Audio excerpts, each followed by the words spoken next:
listening to The Other Future with Terry Tapp. This is WIRX Radio. This show comes to you every other Thursday at 9 a.m. to 10 a.m. What I try and do is look for people that are making positive change and advancing, like I said, the other future, a future that is opposite of what's being foisted on us by the media, by the ghouls in power right now. Today, I have on the show Jerome Nicolas. Jerome Nicolas is a writer in Kentucky. He has a fascinating book out called What's Out. It's a second edition is actually out now, and I'll tell you where you can go to take a look at that if you were interested in reading it. It's called Conservatism is Un-American.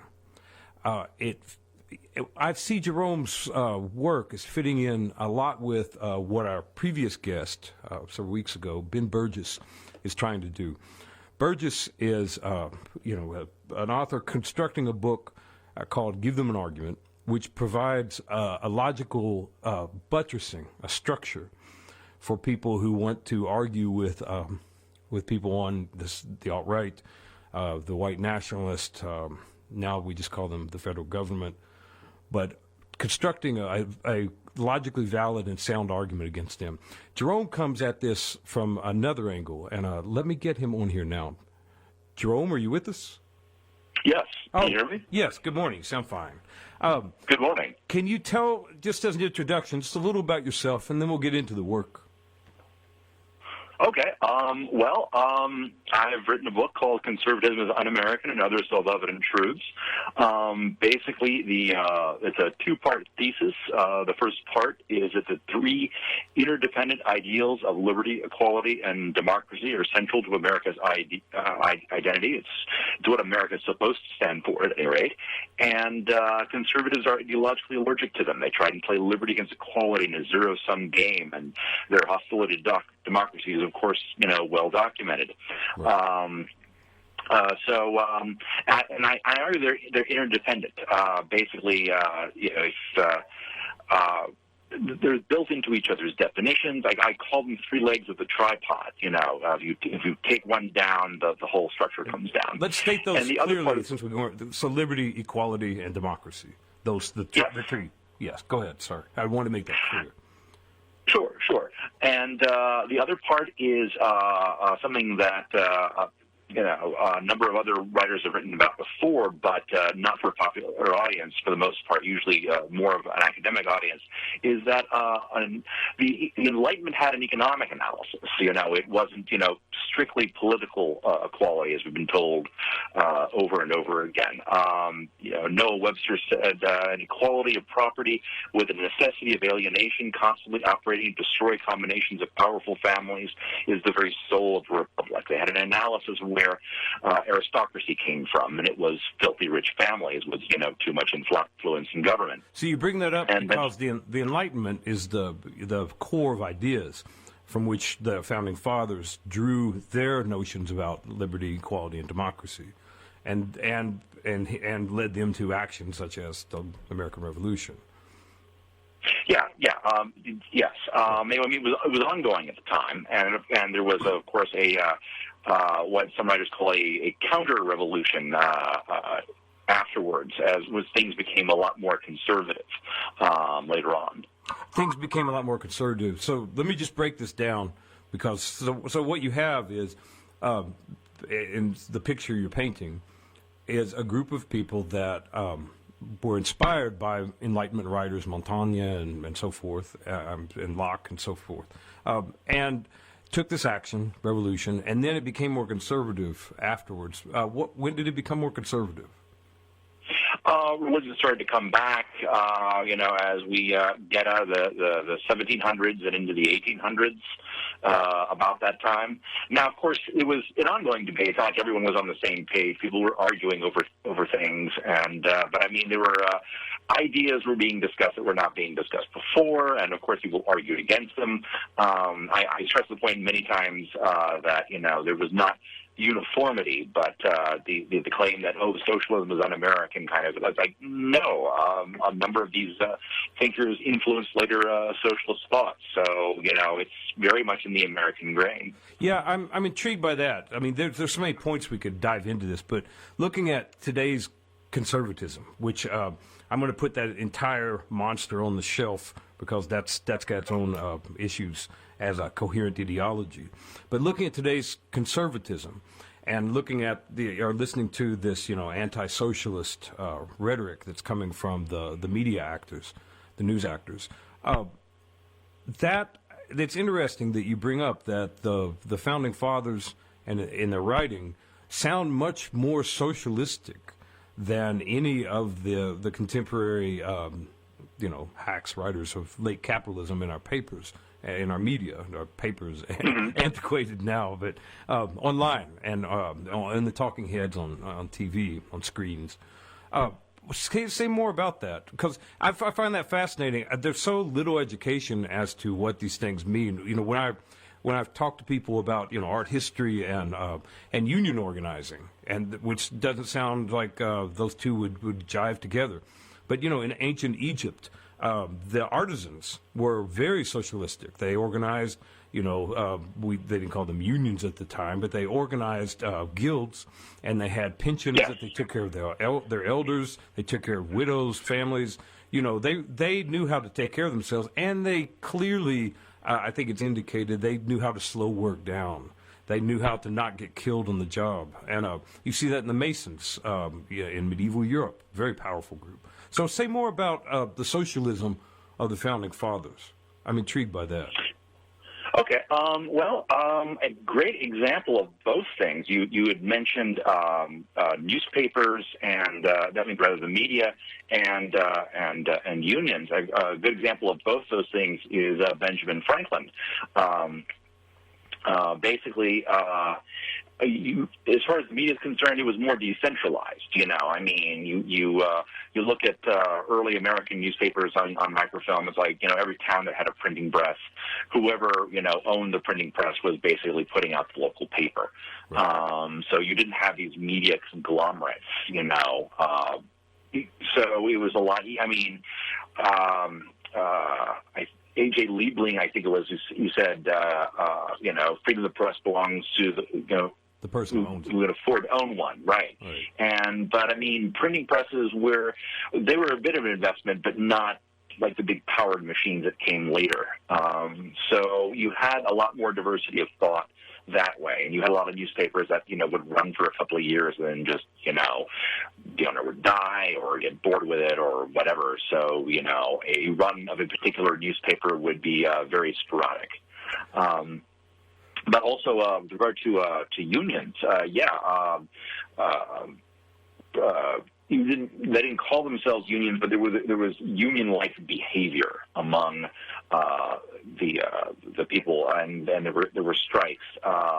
After Franklin was no longer a printer, his other Philadelphia printers their workers were on strike, and Franklin kind of helped them out on the side. So that was kind of an interesting little thing I discovered while doing my research.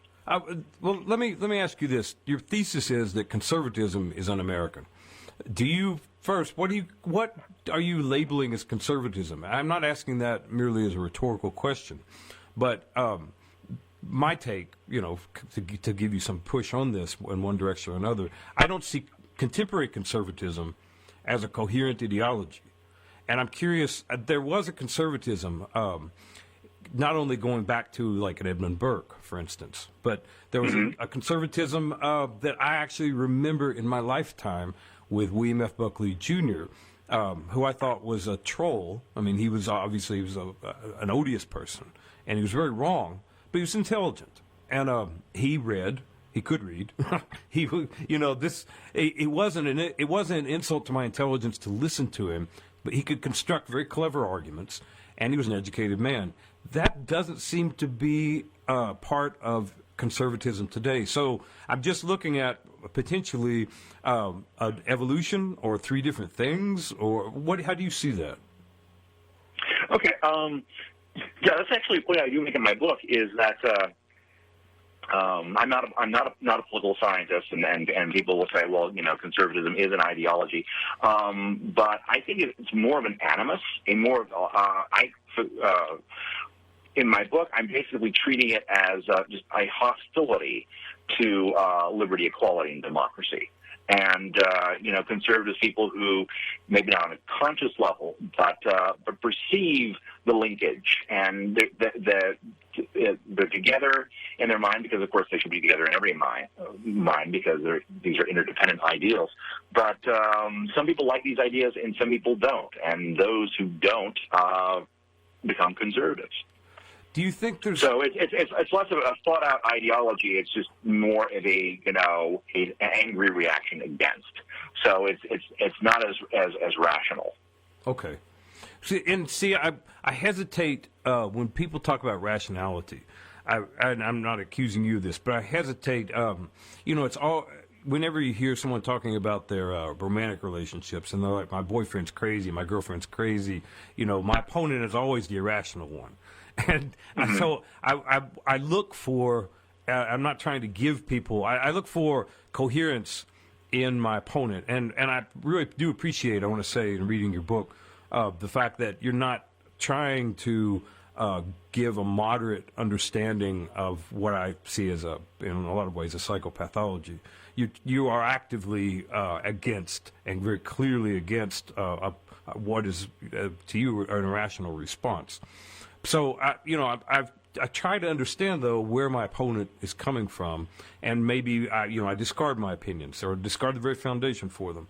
But I do see in contemporary conservatism, like you're saying, it's a response, but I see it as a response mitigated or layered. And here's what I see in that, and it comes from something you point out. One second. Excuse me, I've still got a little bit of a cold I picked up last week. So same here. Basically, you were pointing out George W. Bush after the September 11th attack, and after that attack, he was going to launch and did launch. We'll dig this apart, pull it apart, but he was launching his war against Islamic terrorism. Okay, and put everything in quotes in this, because it's, to me, a lot of baggage there and a lot of manipulation. But he's launching his war against Islamic terrorism. And then you have Jerry Falwell as an exemplar. But Jerry Falwell comes out, the late minister, and he says, we deserve this. We brought it on ourselves. We have pagans. We have feminists. We have rampant homosexuality. We have the ACLU. We created this through our actions. And he drew ire from the press and from the president on that. And it was odd, you point this out, that the president is a conservative Christian waging a secular war against religious fundamentalism and fighting against or condemning publicly this talk from a religious fundamentalist within our own ranks, so to speak, at least as Americans. You bring up the question of the irony, the honesty in that. Is he being facetious? Is there some sort of is his irony conscious? What are we looking at there? Because when I see, we both lived in Kentucky. You currently still do, and I obviously and you're still encountering quite a few of them. People that were they're diehard Trump supporters and call themselves conservatives, and they are the recipient of the very bad end of the policies of conservatives in power. As you go up the ladder, to me it seems more rational in terms of pathological self-interest and less of an irrational response. I think like a Trump or a McConnell or any of the people that those two in their class wait on behind the scenes, the oligarchic class, they're very rational in a sick way, in a narrowly self-interested way. But your buddy next door who's wondering about his health care is clearly not rational, but he doesn't want immigrants coming into his community, and he's concerned that, if you have a certain number of, I guess, pagans, feminists, and homosexuals, his church might not function. I'm trying to construct something rational that someone would have. So it seems almost like a spectrum there. I mean, what do you think? I pull that out of, your observation of the flipped. I think you called it an ideological somersault with Bush. Yeah. Go ahead. Sorry. No. I can go ahead and finish. Well, no, I'm giving that to you. What do you see? Because if you are, people I grew up around, and I hate to say Trailer Park, Kentucky, but it's an incredibly poor state, and they're my relatives, and they, if they have a conservative predilection, I see it as a response to. We'll get into this later, but to white privilege, as a response to racism, sexism, all of these very standard checks and boxes. And if you, however, own a media network or you own some sort of distribution network, you have investments in fossil fuels or the defense industry, I don't see your conservatism as merely an angry response to a threat to your racial or gender privilege. I see that as I see it as very rationally self-interested. I see it as pathological in a wider scope because you're destroying the environment, you're ruining our chances at continuing in an organized fashion on the planet.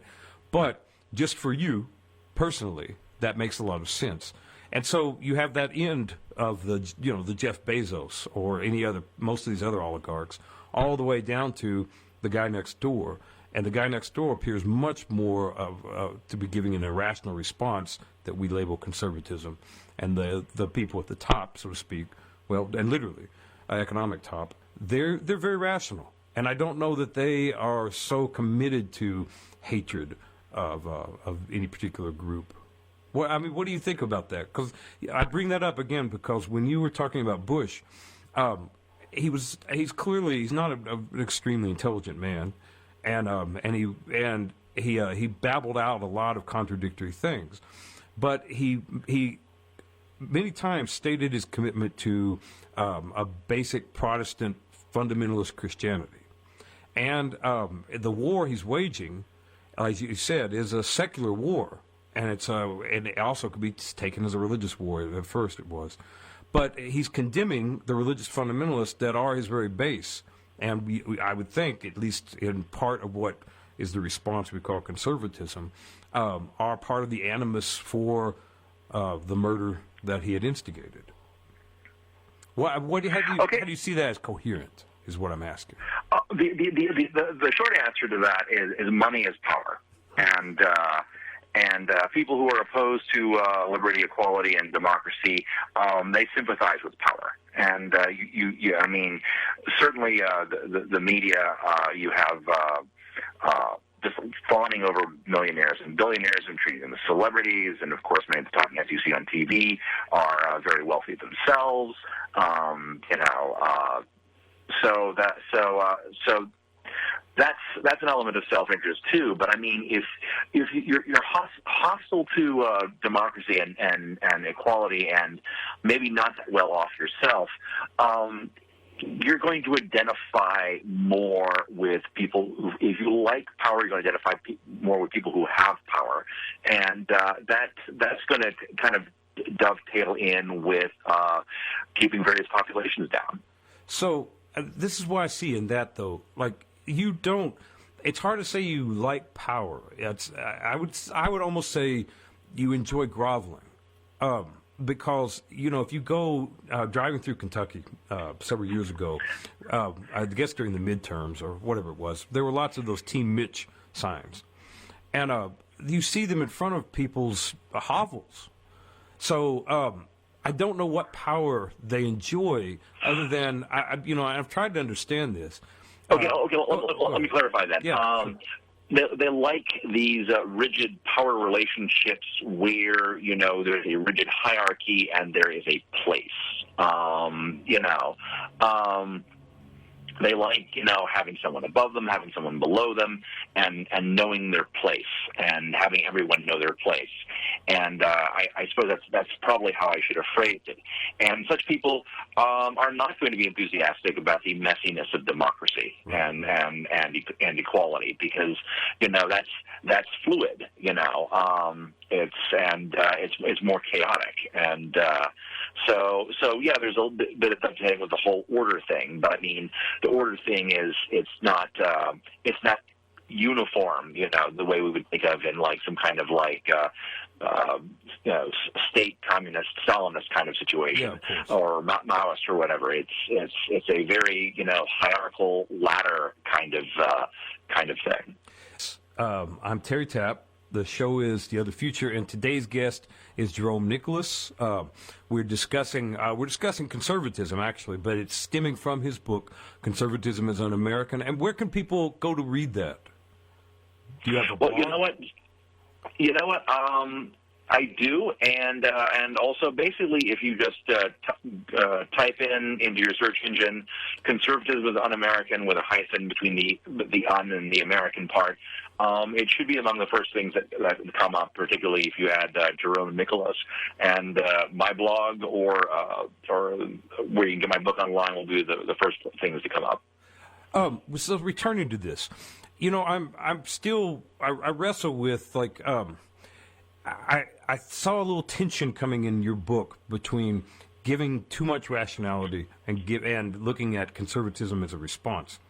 And I still, you brought up several times Dinesh D'Souza and what he's propagated, and he's just one example of this. But I wonder how we got to this point where you can say Adolf Hitler was a leftist.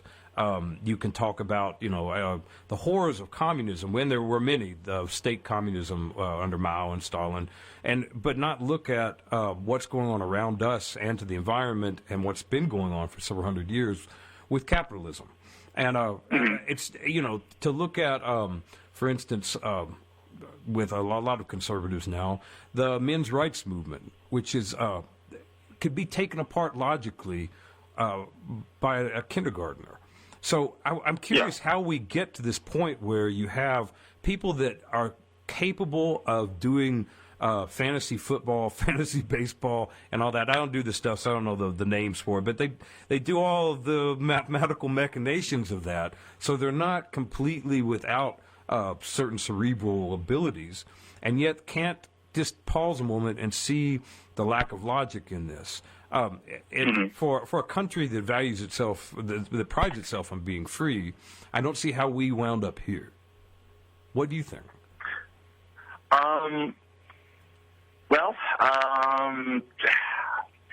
So you're asking a question about the greater sweep of history, and my book pretty much focuses on there are these ideas that are perceived as or portrayed as being foreign and alien, and actually they're very much a part of who we are. Yeah, that's what I'm looking toward.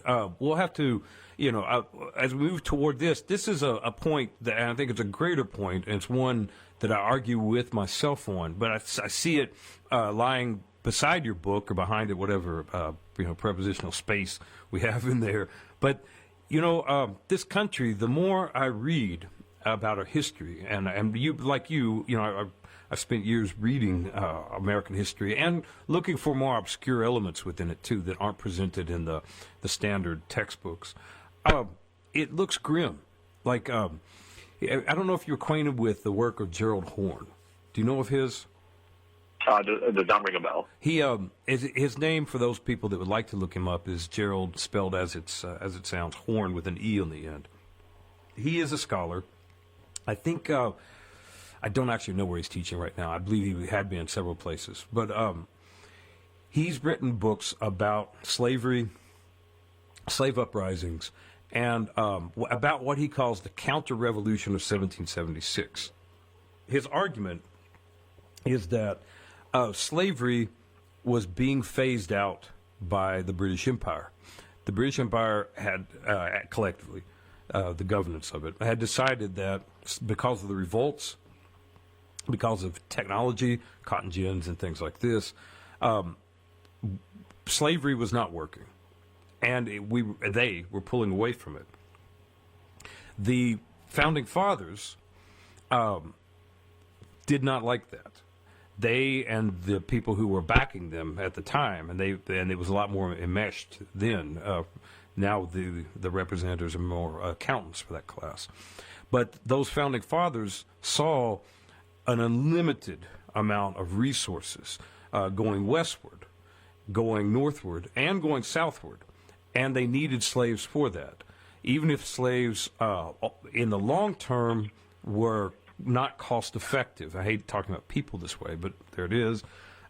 In the short and midterm, you just send boats to Africa and grab more. So what was happening in 1776 was largely a response to a potential curtailment of the ability of a rentier class, a burgeoning rentier class, to bespoil and plunder a hemisphere. And what's interesting, I'll stop this in a second because I want your response to it. What's interesting about that is that in the past 20 years, a lot of women, a lot of people of color have become scholars of American history and have access to documents. And it's not just that they become, but they've reached a certain level where you have a mass of a certain number of scholars of color and female scholars. And they have, they've seen things that the white male scholars didn't see, didn't choose to see, or allow themselves to see. And it's grim. It looks like the country was set up as an ethno-state. In fact, several founding fathers very explicitly talk about how they don't want the Mohammedan here, that the Africans will be sent away once they've done whatever they need to do in terms of labor, that they don't want the Catholics, for instance. You know, that was a big thing, too. But they really were looking at a gigantic empire of plunder. And Britain didn't have that. And Britain, even, a century before, Britain was almost a failed state with the rebellion and Cromwell and such. So, but the British were all about plunder. Yeah. Oh no, I'm not excusing them. And this is not that suddenly the British Empire had a moral awakening. It's that the British Empire looked at the balance sheets and decided that there was a way to do this maybe better through technology, or at least that the way they were doing it was not cost effective. In no way did the British Empire have some sort of, waking up and playing a dobro and listening to blues music, deciding that, they have no heart now. These people, they're monsters. Just like many of our founding fathers are monsters. But Horne has a lot of really good citations that point out that this country was founded more as a white ethno-state intertwined with these Enlightenment ideas.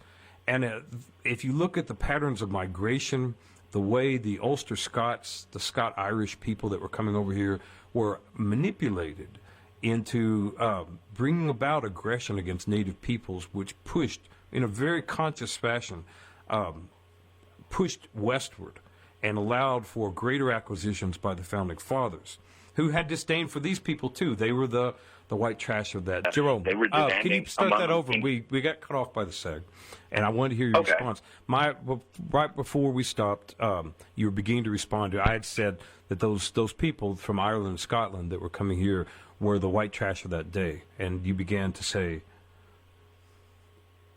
Oh yes, that there's conflict, and certainly white supremacy was very much a part of how people were manipulated. There were, as I said, a number of revolutionary thinkers and just ordinary people were thinking in terms of dividing up the property of the rich. And I think what the rich were able to do was to revert that outwards towards Native Americans. Not that the Native weren't already doing this, but there was always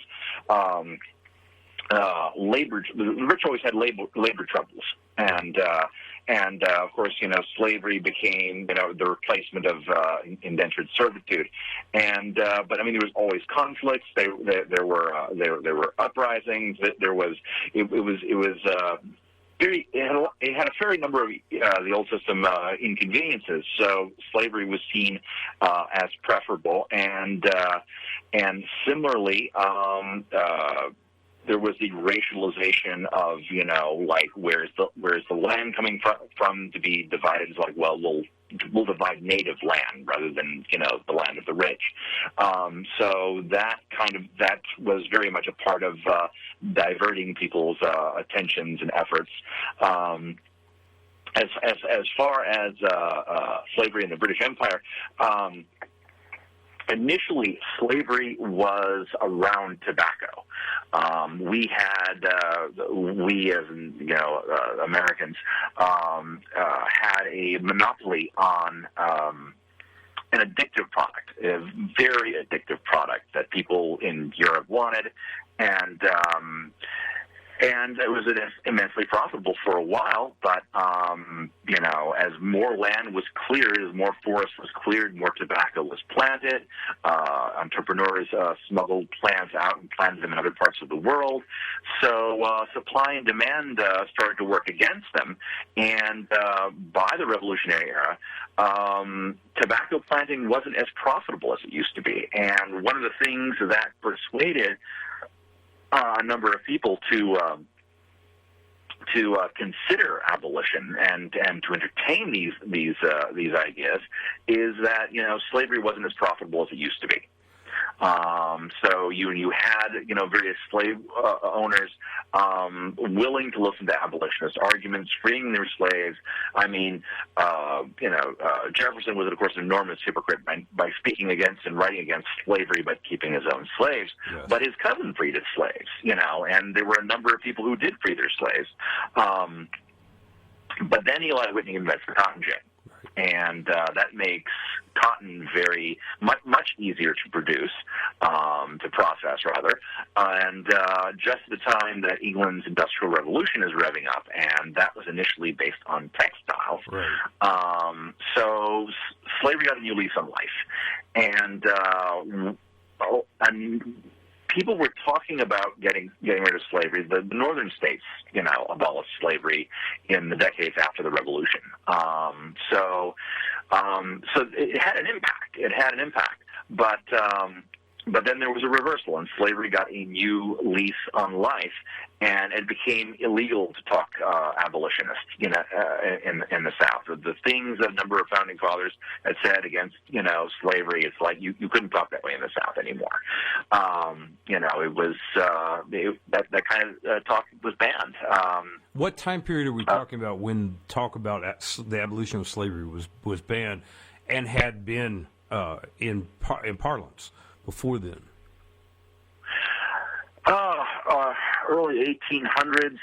That's kind of like turned the economic prospects for slavery around quite a bit. And during the Enlightenment, people who defended slavery or were like doing something about it, they were like, well, yeah, but how do you do it? Yes, it's a social evil, and they kind of tried to portray it as a necessary evil. Then the economic situation turns around, the Enlightenment goes away, and slavery's defenders are no longer portraying it as a necessary evil, but as a positive good. It's like, well, it's in the Bible, and this is the way God wants it, and so the arguments changed quite a bit. But where was I going with next with that? Well, I do. Here's the thing, and I'm open to any interpretation of this because I'm on the fence about this too. My older view was much about this country and its founding, and not only that, but looking at how that influences the contemporary moment, was always that it's a very complicated picture. You have these values. Absolutely. You have these wonderful values that were picked up by the Enlightenment and brought over here, but they brought with people, and you have a lot of people who were seeking freedom, economic freedom, political freedom, religious freedom, whatever. But you have people coming over here seeking freedom. You have people coming over here seeking to plunder, and that all gets mixed together. I don't know that I agree with that in terms of the degree that I used to. It's like this.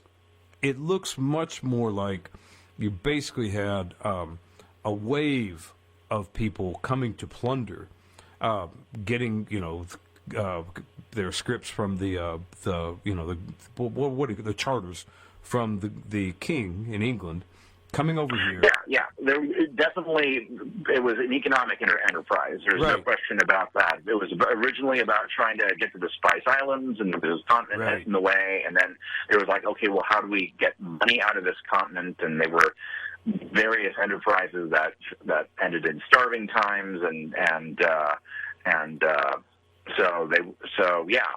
Well, I always thought that race, even though obviously it's a major factor in American culture, was in many ways circumstantial, because there's and this is mythology, but this is talked about in history books and has been talked about at different times, that originally the Irish were used as slaves here, and you had revolts and you had problems with all the Irish, and then Africans were picked up.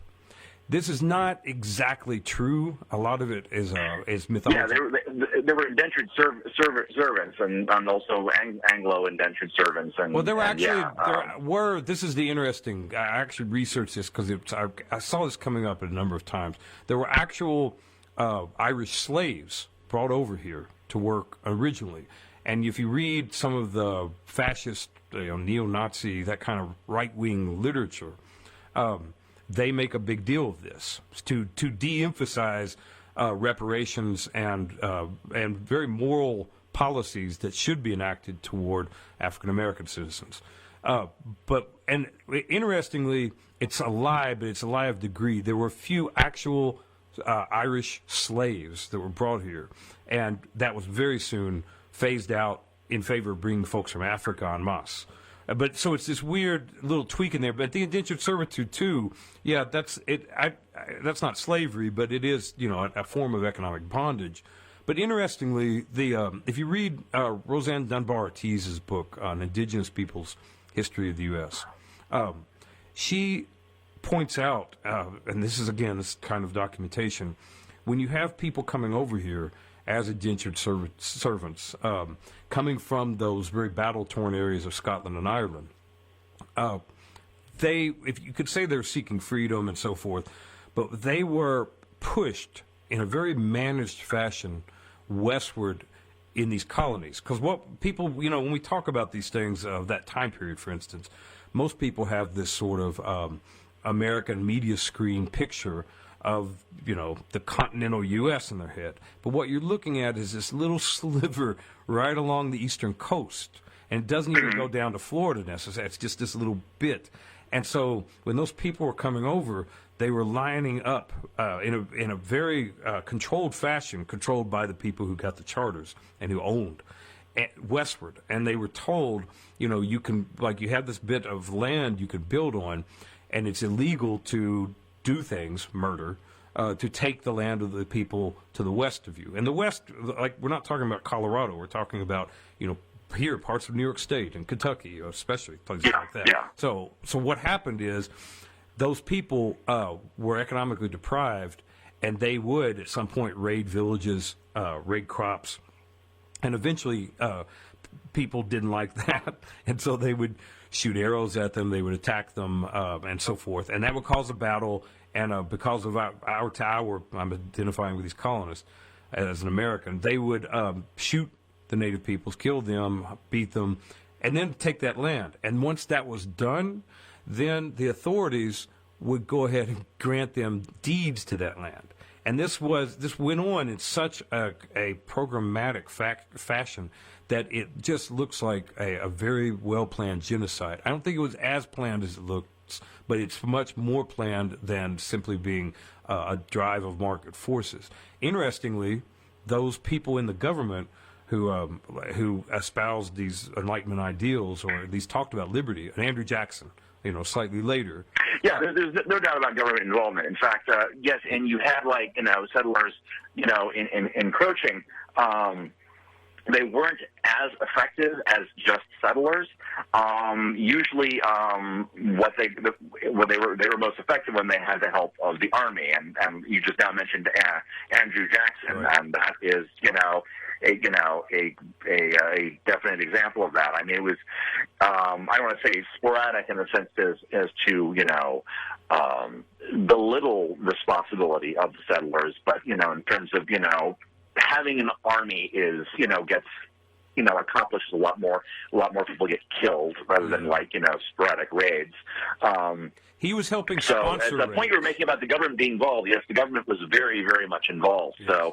So yes, that's definitely the case. Well, what I'm trying to get to, I guess, and let me finish that about Andrew Jackson, because he was actually he was speculating on land. He became very rich through this mass murder, and he would actually sponsor militias that were the vanguard of what would then become the military raids, and then on the Muskogee Nation, for instance.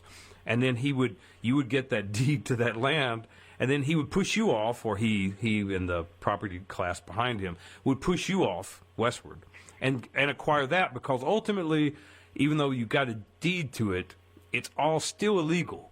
So it's declared by fiat for the property class that you do or don't have this land. And that's how those giant swaths of plantation land were acquired along the Deep South by this very systematic and controlled genocide. This is the interesting thing, and this is what I toy with on this. Like I said, I see this in your writing. I viewed the country as this very, very mixed bag of ideals, corruption, and I look at that not in an academic fashion, but to understand how messed up it is today and what went wrong. And this current research that's coming from Horn and it's coming from Dunbar-Tees as exemplars, to me, makes it look much more like it began as a sociopathic nightmare. And then you have these sprinklings here and there, like a Thomas Paine, for instance, or some of the more interesting radical people. Mother Jones, I mean, this is much later, but, these exemplars of what I consider the best of the country. But they're almost like, they're almost an aberration. There was so much written about a white state, basically, and so much more conscious intention to commit the acts that I thought were a result of greed, basically. That it's very much darkened my view of things, and it, unfortunately, and this is what I'm trying to get from you, because you're very well read and you've got this book, and I'm on the fence about this. When I look at the odiousness of today's American politics, it makes sense if you look at it as just a nightmare vision of a country. Some of the better things we've got, they've come from Europe, or they've come from Africa, or they've been imported. And that's in the 19th century, or the early 20th century. The socialist, anarchist, communist, radical, etc. immigrant scares that went on.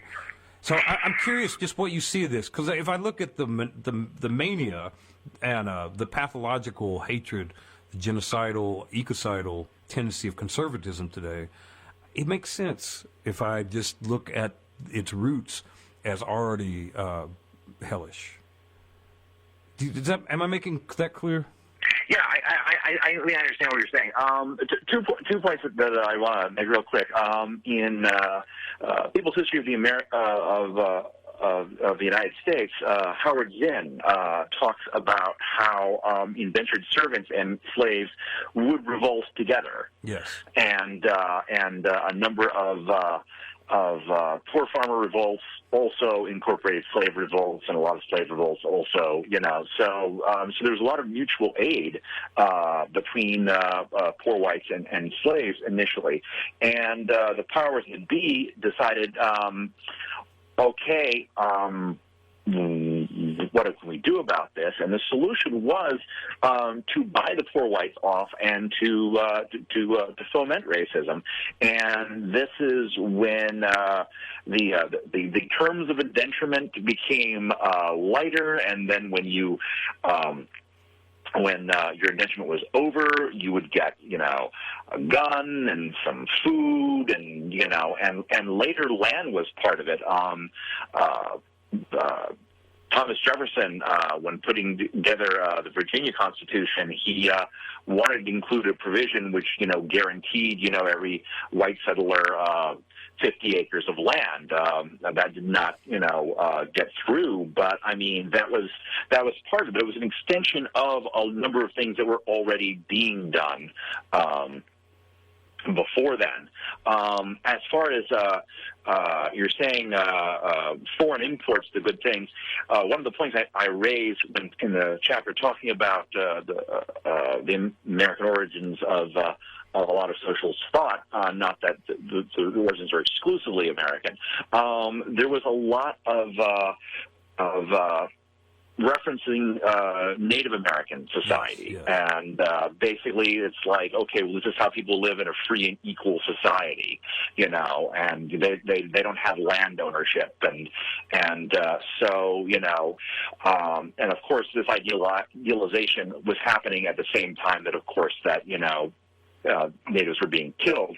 Yeah. So I'm not trying to, obscure that, but the understanding that Anglos had of Native society also kind of influenced the thought. Another influence was the English Civil War, where you had a lot of very communist-like thought going on. Yeah. When the diggers and things. The diggers, right. So see, that's interesting to me because it's such a complicated stew. And I covered more in the second book. Basically, what I did was I wrote this enormous book. I'm like, no one's going to read this. Right. And so I cut it in half. And the first part that I just revised is what's out there now, and the second part is like 80% done.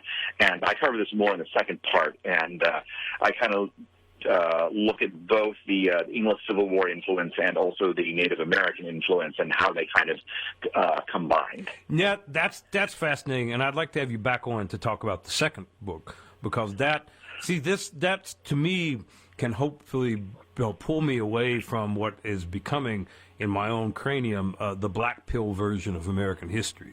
It just the more scholarship that's coming out about these literal genocidal crimes and economic crimes and ecocidal crimes, and looking at that against the backdrop of the contemporary political scene, it just, I'm in a new Kamal kind of headspace. Yeah, I'm not trying to paint a pretty picture. Or cover up or deny the ugliness, because definitely, we have to look at that. We absolutely have to look at that.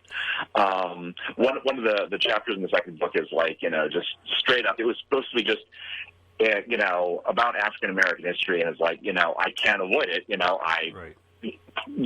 Reparations, the more I read about it, the more, we have to do reparations. Yeah, reparations clearly makes sense. Yeah, and it's like the more you read into it, it's like, the more research you do, Right.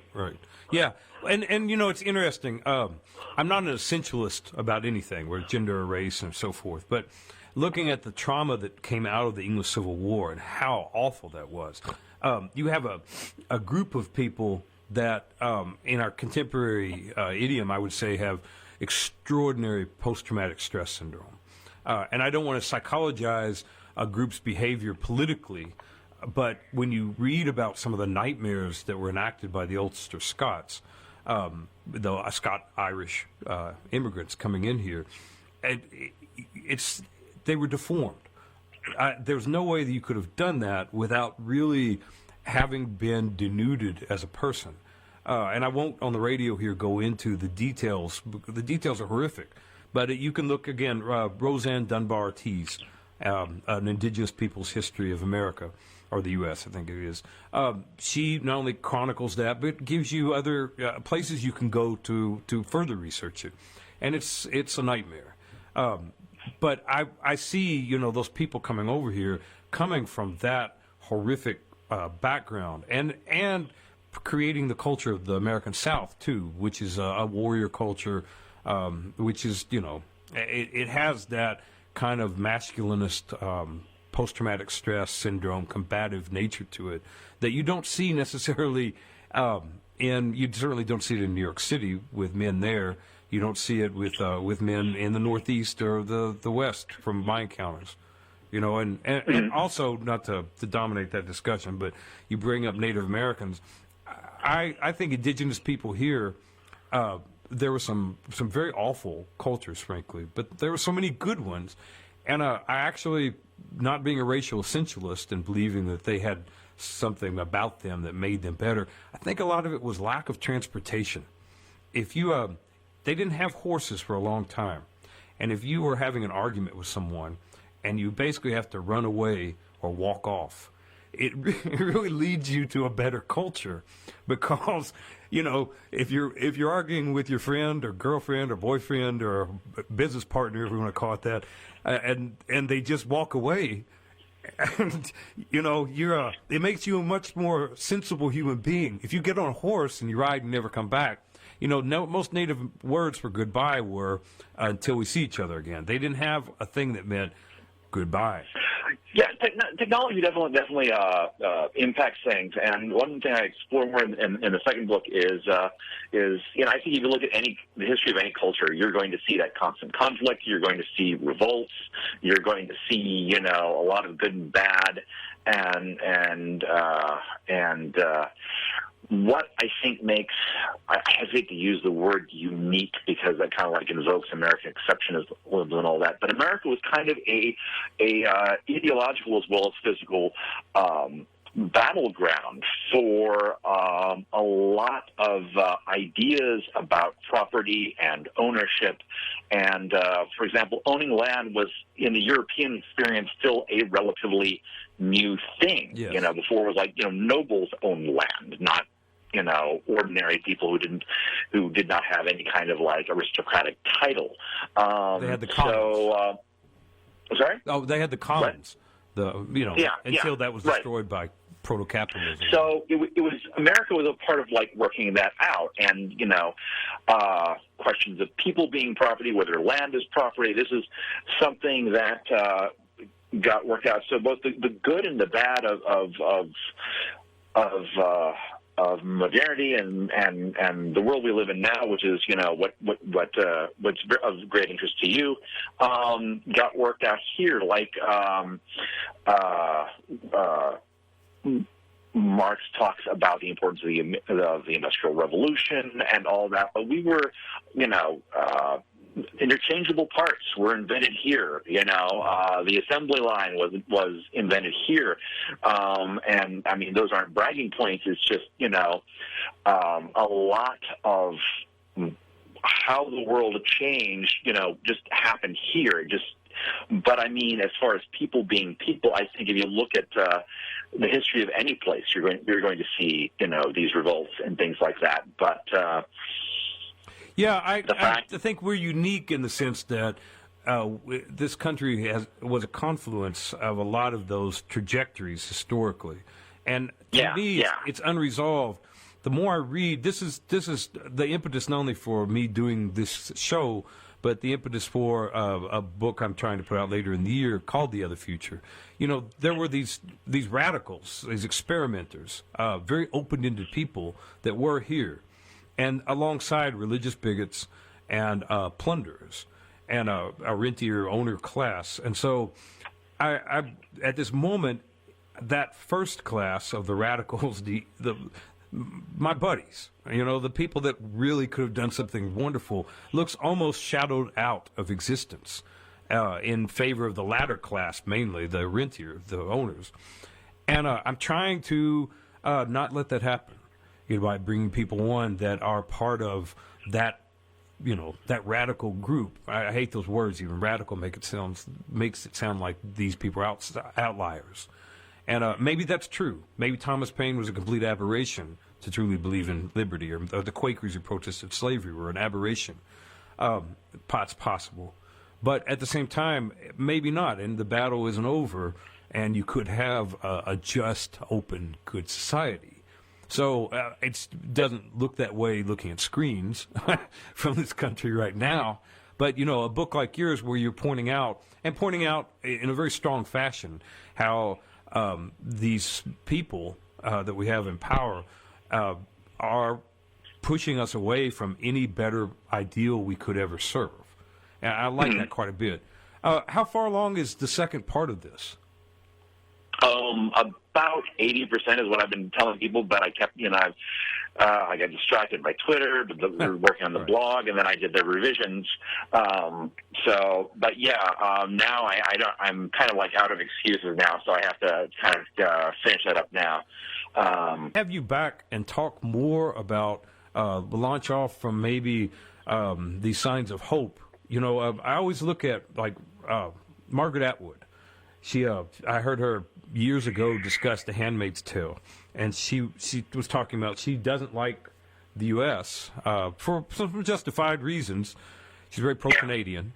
But she said, the country began with a bunch of profiteers, these monsters, and religious bigots.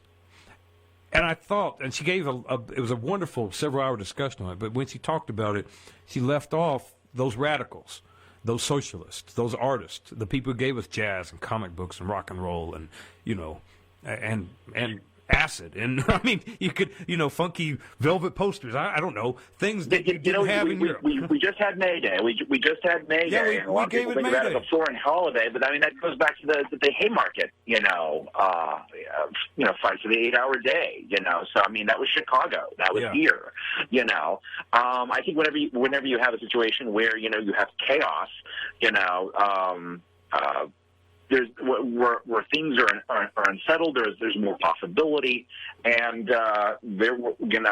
things were very unsettled. Well, I mean, they're all very unsettled everywhere, but I mean, the conquest of the continent was very chaotic, and there was all of these competing influences. So, you have radicals coming over.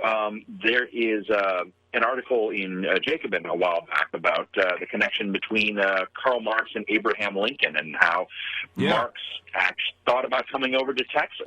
Because, his idea is like, this is where things are happening. Marx Coming to Texas is a book that has to be written. And on that, we're out of time, so let's get you back as soon as we can when you're ready to talk about the other book. And maybe that whole title of that talk should be Marx in Texas.